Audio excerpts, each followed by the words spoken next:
건강하고 활기찬 100세 시대를 위한 지혜, 우리가 미처 몰랐던 몸 이야기, 세월의 흐름과 건강, 그리고 우리가 살아가는 공간에 대해 혹시 잘못 알고 계신 점은 없으신가요?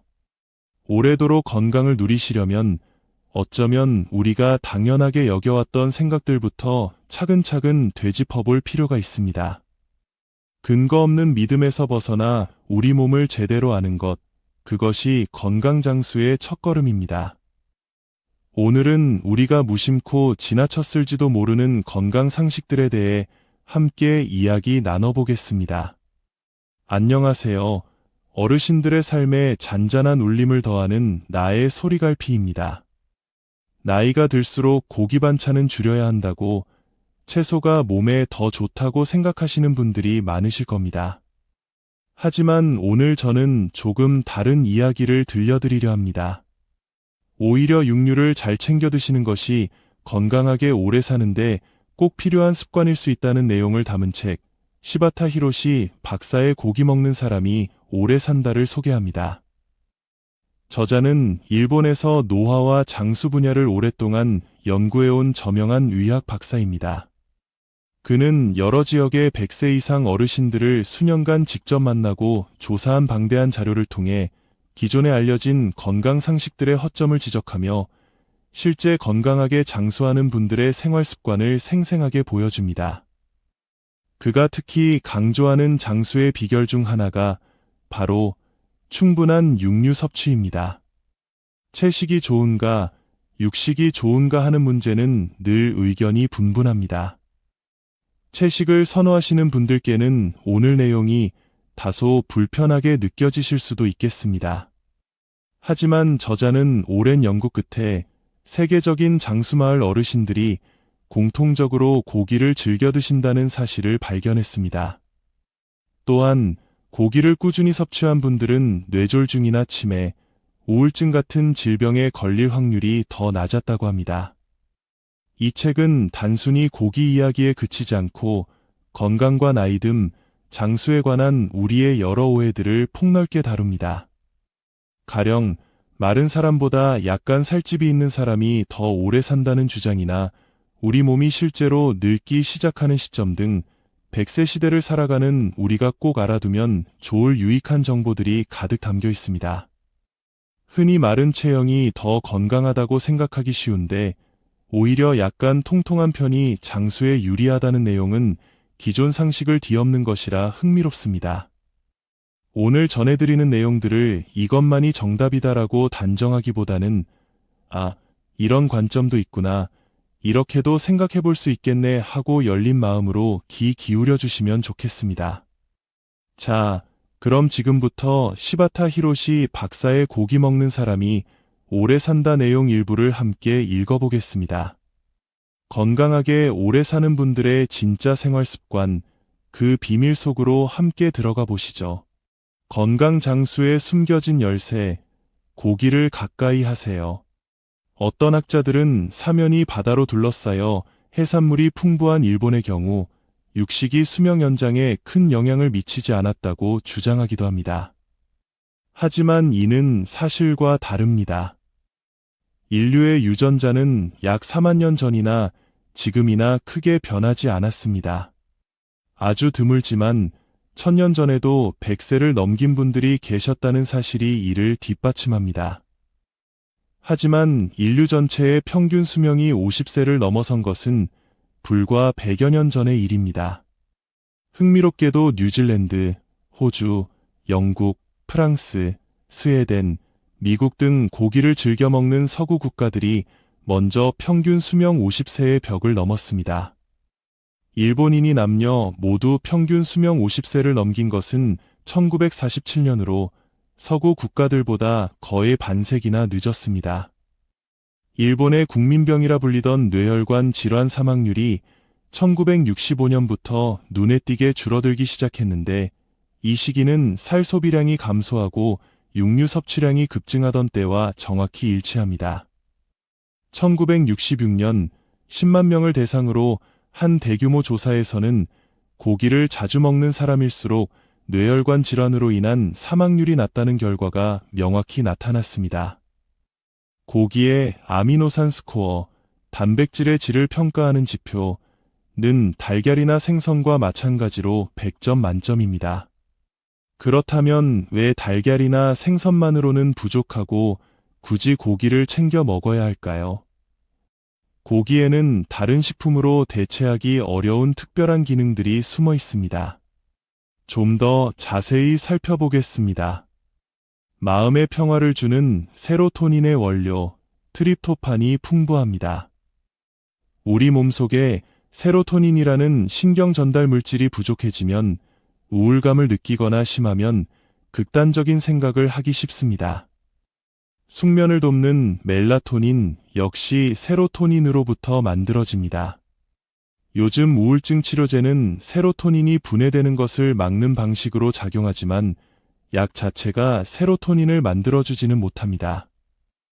고기에 풍부한 트립토판이라는 필수 아미노산은 포도당과 함께 뇌로 운반되어 세로토닌으로 변환됩니다. 이는 젊은 세대는 물론 어르신들의 정신 건강에도 매우 중요합니다.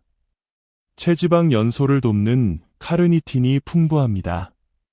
고기를 먹으면 살찐다는 것은 흔한 오해입니다.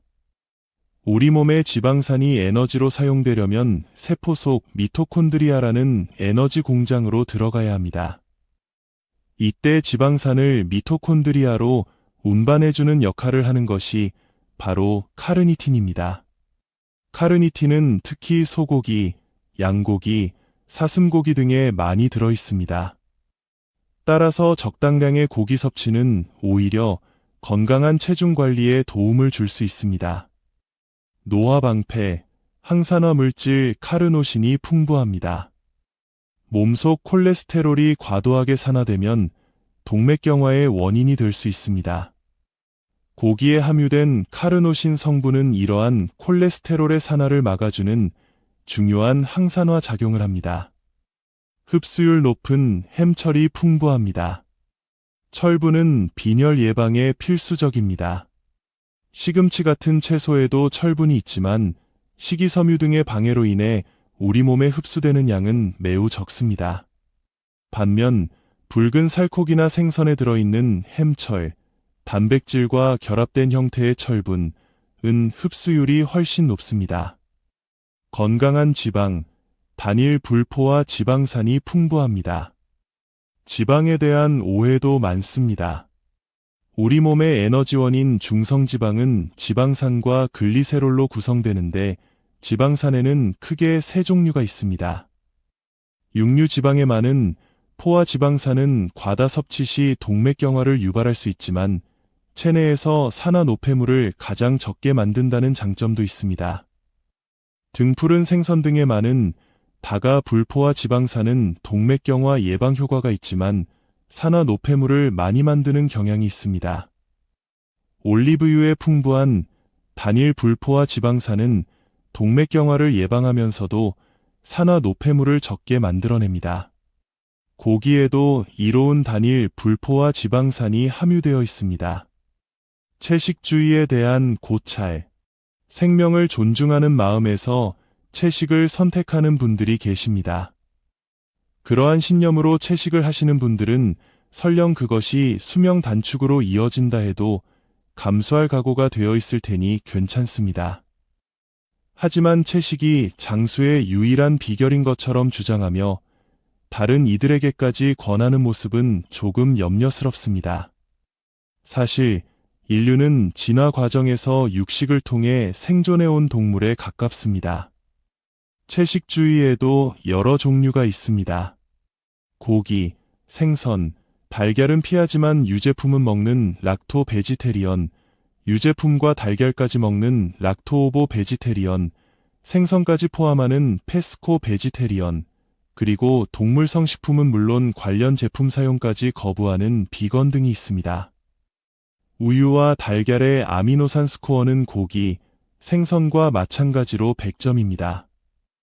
따라서 우유와 달걀을 충분히 섭취하는 채식주의자라면 영양 불균형으로 인한 수명 단축 위험은 크게 줄어들 것입니다. 비건 생활을 하는 특정 종교 집단에서 장수한 사례가 보고되기도 했지만 이는 식단 자체의 효과라기보다는 공동체 생활에서 오는 스트레스 해소나 다른 생활 습관의 영향일 가능성이 높습니다. 일본에서 100세 이상 장수 노인들을 대상으로 한 여러 연구, 저자 본인의 연구 포함해서 채식주의자는 단 한 명도 발견되지 않았습니다. 제가 태어난 1930년대 일본의 식단은 전체 단백질 섭취량 중 동물성 단백질 비율이 10%에 불과했습니다. 당시 평균 수명이 50세 미만이었던 것을 생각하면 극단적인 채식이 장수에 불리할 수 있다는 점은 역사가 증명하는 셈입니다. 약간 통통한 것이 장수의 비결. 21세기에 들어서면서 미국과 일본 등 여러 나라에서 대사증후군 퇴치 운동이 활발해졌습니다. 이로 인해 무조건적인 다이어트가 강조되곤 하는데 이는 특히 어르신들께 위험할 수 있습니다. 앞서 말씀드렸듯 마른 사람이 더 오래 산다는 주장을 뒷받침하는 연구는 전 세계적으로 거의 없으며 그마저도 나중에 오류가 수정되었습니다. 일본 비만학회에서는 체질량 지수, BMI 21을 가장 이상적인 수치로 제시하는 경향이 있지만 BMI 22인 사람이 가장 오래 산다는 연구 결과는 아직 없습니다. 오히려 BMI와 사망률의 관계를 살펴보면 유자 형태의 곡선을 그립니다. 미국 연구에서는 BMI 2529, 동아시아 연구에서는 BMI 2427 범위에 속하는 사람들이 사망률이 가장 낮았습니다. 즉, 약간 과체중인 편이 오히려 장수에 유리하다는 뜻입니다. 사람은 나이가 들면서 일정 수준까지는 지방 조직이 늘어나며 체중이 증가하는 것이 자연스러운 현상입니다. 지방은 없애야 할 적이 아니라 중요한 에너지 저장고입니다. 과거 수렵 생활을 했던 남성은 활동성을 위해 팔다리 지방은 적고 내장 지방이 많은 경향이 있습니다. 반면 여성은 남성만큼 팔다리 지방을 줄일 필요가 없었고 내장에 자궁이 있어 공간이 부족했기에 피하 지방을 주로 축적했습니다. 지방 조직에는 에너지만 저장되는 것이 아닙니다. 노화와 질병 예방에 필수적인 비타민 A, D, 이와 같은 지용성 비타민도 지방 조직에 저장됩니다. 또한 지방 조직은 혈당과 지질 대사를 원활하게 하는 아디포넥틴이라는 이로운 물질을 분비하기도 합니다. 인간은 생의 마지막 단계에 가까워지면 식사량을 줄이지 않아도 자연스럽게 지방 조직이 줄어들고 체중이 감소합니다. 혈액 속 알부민, 콜레스테롤, 혈색소, 요산 수치 등도 함께 떨어집니다. 이것이 바로 진짜 노화의 신호입니다. 그러므로 체지방이 자연스럽게 늘어나는 시기에는 나이가 몇 살이든 아직 활동적인 중년이라고 할 수 있습니다. 진짜 노화가 시작되는 시점은 시대와 성별에 따라 다릅니다. 제가 본격적으로 노인 연구를 시작했던 약 40년 전에는 평균적으로 60세를 기점으로 체중 감소가 시작되었습니다. 하지만 지금은 75세까지도 체중이 유지되거나 늘어나는 경우가 흔하며 여성의 경우 85세가 되어서야 비로소 진짜 노화 현상이 나타나기도 합니다. 젊은 시절부터 노년기 전까지 체중이 점진적으로 증가하는 것은 자연스러운 과정입니다. 그렇다면 젊었을 때에 비해 체중이 얼마나 늘었을 때 가장 오래 살 수 있을까요? 미국에서 13,451명을 대상으로 진행된 흥미로운 연구가 있습니다. 21세 때의 BMI를 기준으로 세 그룹으로 나누어 73세까지의 체중 변화와 사망률을 추적했습니다. 그 결과 사망률이 가장 높았던 그룹은 21세 때 저체중, BMI 18.5 미만, 이었고 이후 체중이 5% 이상 감소한 사람들이었습니다.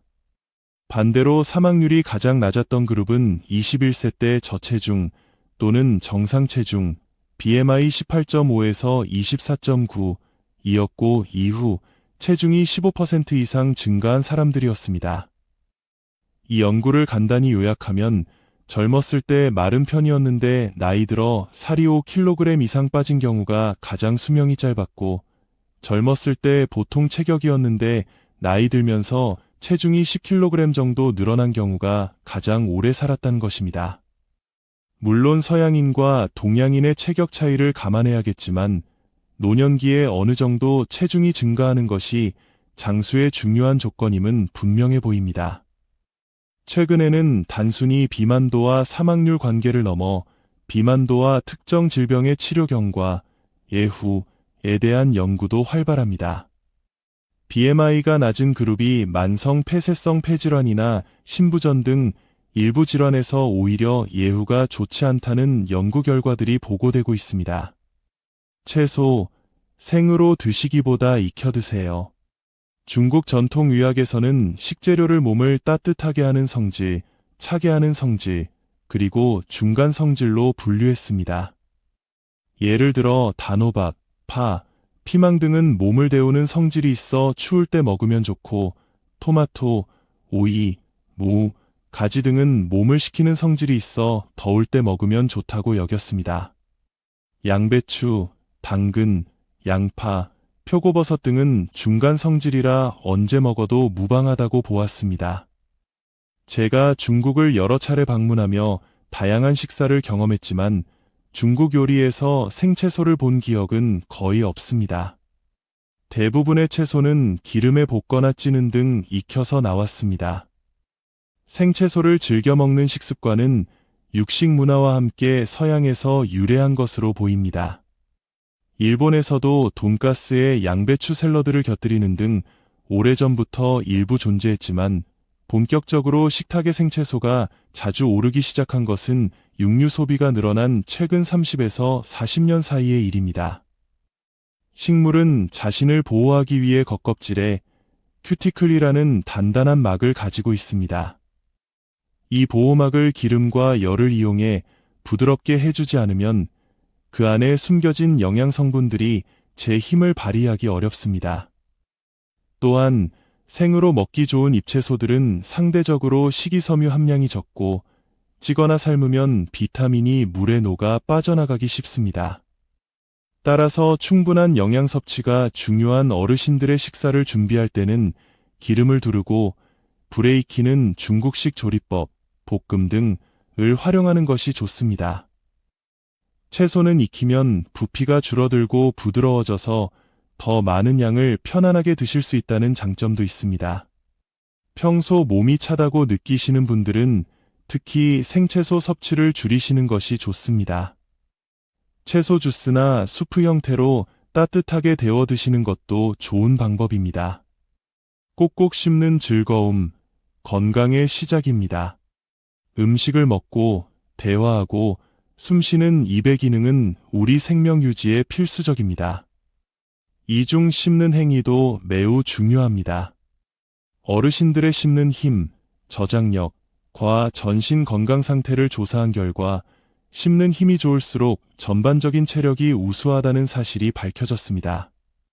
씹는 힘이 약해지면 식생활에도 문제가 생깁니다.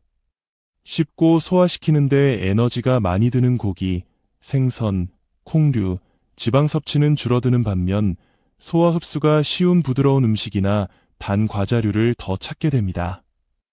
이로 인해 섭취 열량뿐 아니라 영양소 전체의 균형이 깨지기 쉽습니다. 씹는 힘은 턱 근육, 침 분비량, 그리고 무엇보다 치아 상태에 크게 좌우됩니다. 중년을 넘어 노년기에 접어들면 충치뿐 아니라 치아를 지탱하는 잇몸과 잇몸뼈가 약해져 치주 질환, 건강했던 이가 빠지는 경우가 생길 수 있습니다. 최근에는 이러한 치주 질환이 각종 전신 질환 및 치매 발병과도 관련이 있다는 연구 결과들이 나오고 있습니다. 씹는 힘을 측정하기 위해 다양한 단단함의 껌을 씹게 하거나 땅콩을 얼마나 오래 씹는지 등을 실험하기도 했지만 국제적으로 가장 널리 인정받는 방법은 이 음식을 씹을 수 있다, 없다고 스스로 평가하는 방식입니다. 과거에는 구강위생에 다소 소홀한 경향이 있었지만 이제는 인식이 많이 개선되어 80세까지 20개의 건강한 치아를 유지하자는 8020 운동 등이 성과를 거두고 있습니다. 제 기능을 못하고 통증만 유발하는 치아를 자연 치아라는 이유만으로 무리하게 유지하는 것은 좋지 않습니다. 전체 틀니를 하더라도 건강한 치아의 약 70% 정도 씹는 힘을 회복할 수 있으므로 필요하다면 미루지 말고 적절한 시기에 치과 치료를 받는 것이 현명합니다. 단, 틀니를 하신 후에도 칫솔질은 꾸준히 하셔야 합니다. 칫솔질은 입안을 청결하게 할 뿐 아니라 잇몸을 마사지하는 효과가 있으며 음식물이나 세균이 기도로 넘어가는 오연성 폐렴을 예방하는 데도 큰 도움이 됩니다. 걸음걸이가 빠르면 삶도 활기찹니다. 노화는 발부터 온다는 말이 있습니다. 팔보다 다리를 더 많이 사용하는 것 같은데 이런 말이 나왔을까 싶으시죠? 하지만 실제로 우리 몸은 상체보다 하체가 먼저 약해지는 경향이 있습니다. 걷는 속도는 노년기 생활 기능 유지에 매우 중요한 지표입니다. 75세 이상 어르신들을 대상으로 평소 걷는 속도와 일상생활 수행 능력의 관계를 조사했더니 걸음이 빠른 분일수록 일상생활 능력이 덜 저하되는 것으로 나타났습니다. 나이가 들면 자연스럽게 보폭이 좁아지고 걷는 속도가 느려집니다. 예를 들어 65세 남성의 평균 보폭은 약 70cm이지만 70세가 되면 50cm 정도로 줄어듭니다. 여성의 보폭은 보통 남성보다 10cm 정도 더 좁습니다. 횡단보도의 녹색 신호 시간은 보통 1초에 1m, 1분당 60m를 걷는 속도를 기준으로 설정되어 있습니다. 건강한 어르신이라면 신호가 바뀌기 전에 충분히 건널 수 있지만 다리 힘이 약해지면 녹색불 안에 미처 건너지 못하는 경우가 생깁니다. 다리 힘을 유지하기 위해서는 매일 5,000보에서 6,000보 정도 꾸준히 걷는 것이 좋습니다. 특히 비교적 젊은 노년층, 65세, 74세이면서 체력에 자신 있는 분이라면 평소보다 약간 빠른 속도로 보폭을 조금 더 넓게 해서 걸어보세요. 자연스럽게 허리가 펴지고 팔도 활기차게 움직이게 될 것입니다. 75세를 넘으신 분들이라면 무리하지 마시고 평소 속도대로 매일 4,000보에서 6,000보 정도 꾸준히 걷는 것을 목표로 삼으시면 좋습니다. 영양과 운동, 어느 하나 소홀히 할 수 없습니다. 매일 우유를 한 컵, 200ml 마시던 사람이 갑자기 두세 컵, 500ml를 마신다고 해서 뼈가 금세 튼튼해지지는 않습니다. 칼슘은 우리 몸, 특히 뼈에 저장되어 있습니다. 뼈에 흡수되지 못한 여분의 칼슘은 그대로 몸 밖으로 배출됩니다. 뼈가 칼슘을 더 잘 흡수하게 하려면 뼈의 수직 방향으로 자극을 주는 운동, 예를 들어 걷기나 가벼운 뛰기 등이 꼭 필요합니다. 하지만 영양 교육만으로는 이런 운동의 중요성을 충분히 강조하지 못하는 경우가 많습니다. 반대로 운동교실에 가면 운동이 근육을 튼튼하게 만든다고 이야기합니다. 맞는 말이지만 운동만으로는 부족합니다. 운동을 할 때 단백질과 같은 적절한 영양소가 공급되어야만 근육이 효과적으로 분해되고 다시 합성되면서 더 튼튼하고 두꺼워집니다. 최근 연구에 따르면 단백질 섭취가 부족한 상태에서 운동만 열심히 하면 오히려 근육이 가늘어질 수도 있다고 합니다. 하지만 운동교실에서는 종종 영양 섭취에 대한 지도가 부족합니다. 이렇게 영양과 운동이 분리되어 지도되는 것은 각 분야의 연구가 편중되어 진행되었기 때문일 수 있습니다. 최근 운동과학 분야에서는 운동과 영양을 통합적으로 보는 연구가 활발히 이루어지고 있지만 아직 일반인들에게 널리 알려지지는 않았습니다. 앞서 걷는 속도가 빠른 사람일수록 생활기능 저하가 덜하다고 말씀드렸습니다. 여기서 한 걸음 더 나아가 걷는 속도와 영양 상태의 관계를 조사해보니 흥미로운 결과가 나왔습니다. 혈액 속 알부민, 단백질의 일종, 농도가 낮을수록 걷는 속도도 느리다는 사실이 밝혀진 것입니다. 근육을 유지하고 키우려면 단백질 섭취가 필수적입니다. 하지만 총 섭취 열량의 15% 이상을 단백질로 섭취하면서도 운동을 하지 않으면 남은 단백질은 몸 밖으로 배출되면서 노폐물 처리 기관인 신장에 부담을 줄 수 있습니다. 반대로 운동을 하면 섭취한 단백질이 근육을 만들고 유지하는 데 효과적으로 사용됩니다. 결론적으로 건강한 근육을 만들고 지키고 싶다면 충분한 영양 섭취와 적절한 운동, 이 두 가지가 반드시 함께 가야 합니다. 단백질, 양보다 질이 중요합니다. 고기 vs 생선 vs 콩. 흔히 고기보다는 생선이나 두부가 몸에 더 좋다고들 말합니다. 하지만 어떤 음식이든 누가 어떻게 먹느냐에 따라 그 결과는 달라질 수 있습니다. 소에게 풀은 더없이 좋은 먹거리입니다. 소는 사람에게 좋은 먹거리, 고기를 제공하지만 사람이 풀만 먹고 살 수는 없습니다. 음식의 이로움과 해로움을 가르는 기준은 여러 가지가 있겠지만 단백질의 질은 매우 중요한 요소입니다. 단백질은 우리 몸의 살과 피를 만들고 면역력을 유지하며 생명활동에 필수적인 유전 정보를 전달하는 등 핵심적인 역할을 담당합니다. 단백질은 약 20종류의 아미노산이라는 작은 벽돌로 이루어져 있습니다. 이 중 9가지 필수 아미노산은 우리 몸에서 스스로 만들 수 없어서 반드시 음식을 통해 섭취해야 합니다. 소와 같은 초식동물은 사람이 소화시키기 어려운 풀을 먹고도 사람에게 필요한 필수 아미노산을 효율적으로 만들어냅니다. 인류가 이러한 초식동물을 섭취함으로써 필수 아미노산을 얻어온 역사는 우리가 본래 육식에 적응된 존재임을 보여주는 증거이기도 합니다. 식품에 함유된 아미노산 구성을 살펴보면 그 식품이 우리 건강에 얼마나 유익한지 알 수 있습니다. 우리 몸의 단백질 구성과 유사할수록 좋은 단백질이라고 할 수 있는데 이를 아미노산 스코어라는 점수로 평가합니다. 100점에 가까울수록 양질의 필수 아미노산이 균형 있게 들어있다는 의미입니다. 우리 몸의 아미노산 구성과 잘 맞는 단백질일수록 효율적으로 사용됩니다.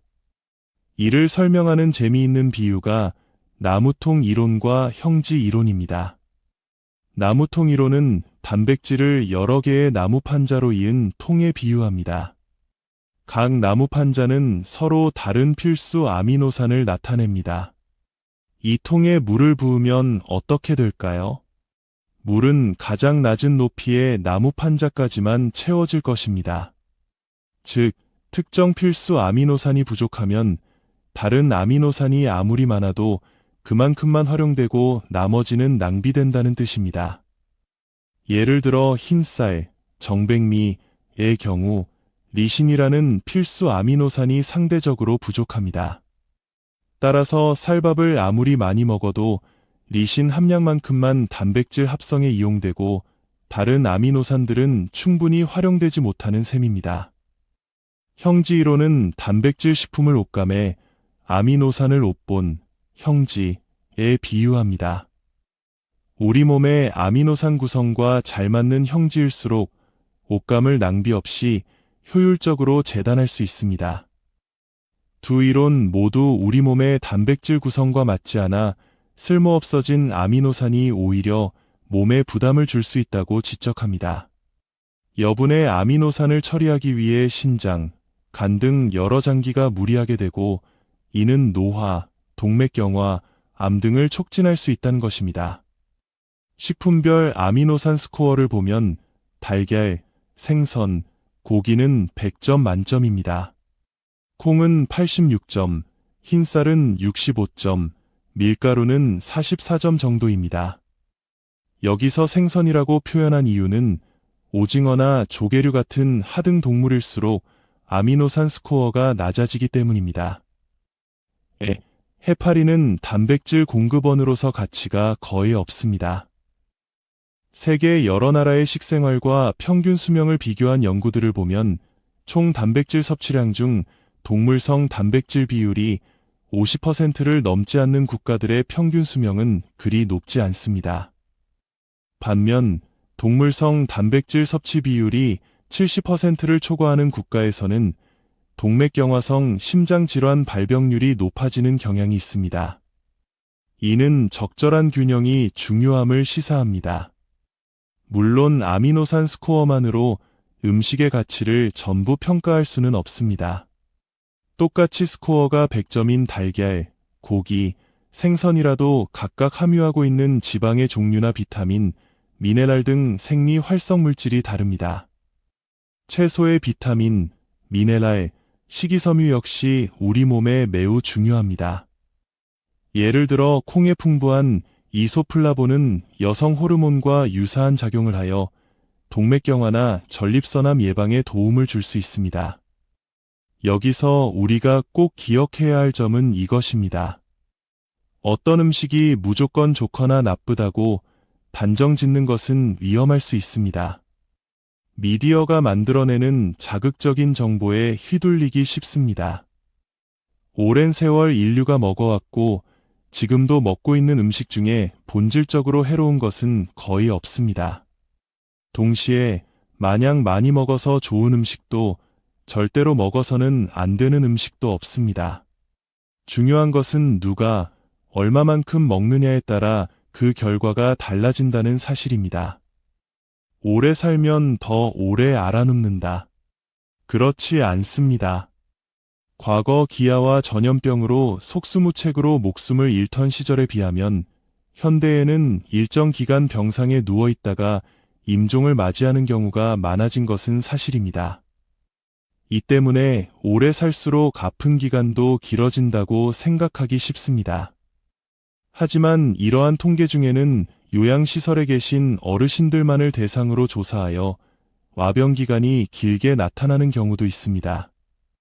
애초에 가정에서 돌보기 어려운 분들이 시설에 오시는 경우가 많으므로 와병 기간이 길고 그 비율이 높은 것은 어찌 보면 당연한 결과일 수 있습니다. 1982년 일본 정부가 전국에서 70에서 84세에 사망한 1243명의 유족을 대상으로 사망 직전 얼마나 오래 누워 지냈는지를 조사했습니다. 그 결과는 한 번 몸져 누우면 오래 간다는 우리의 고정관념을 뒤엎는 것이었습니다. 그 후 저자의 연구팀은 야마가타현의 한 마을에서 40세 이상 사망자의 유족을 대상으로 동일한 조사를 실시했습니다. 임종 직전 누워 지낸 기간이 2주 미만이었던 비율이 전국 조사에서는 38.2%, 마을 조사에서는 45.8%에 달했습니다. 두 조사 모두 한 달 미만인 경우가 과반수를 넘었습니다. 1995년 후생 노동성 조사에서는 사망 직전 평균 8.5개월간 누워 지내는 것으로 나타났지만 사망 전날까지 스스로 활동하며 일상생활을 하다가 돌아가신 분도 12.1%나 되었습니다. 정리하면 과거에는 오래 살수록 더 오래 누워 있다가 죽음을 맞이한다고 생각하는 것이 일반적이었습니다. 하지만 실제로는 장수할수록 오히려 몸져 눕는 기간은 짧아지고 마지막 순간의 고통 또한 덜하다는 것이 최근 연구들을 통해 밝혀지고 있습니다. 인간의 신체 기능은 죽음에 아주 가까워질 때까지 비교적 잘 유지되다가 임종 직전에 급격히 저하되는 경향을 보입니다. 이를 질병 이완 기간의 압축이라고도 합니다. 물론 사망 전 2년 정도는 부분적인 도움이 필요한 경우가 많습니다. 예를 들어 혼자 식사는 할 수 있지만 장보기는 누군가의 도움이 필요한 시기입니다. 이는 어쩌면 자연의 섭리일지도 모릅니다. 인간은 태어나서 스스로 걷기까지 약 2년간 타인의 돌봄을 받으며 성장합니다. 저 세상으로 가기 전 마지막 2년 정도 다른 이의 도움을 받는 것을 자연스럽게 받아들이는 것은 어떨까요? 100세 시대를 지혜롭게 살아가는 법, 진짜 늙음이란 무엇일까? 우리의 인생 여정은 소년기, 청년기, 장년기, 그리고 노년기로 나누어 볼 수 있습니다. 엄밀히 말해 노화는 태어나는 순간부터 시작되지만 보통 우리가 노화라고 부르는 것은 장년기 이후의 변화를 의미합니다.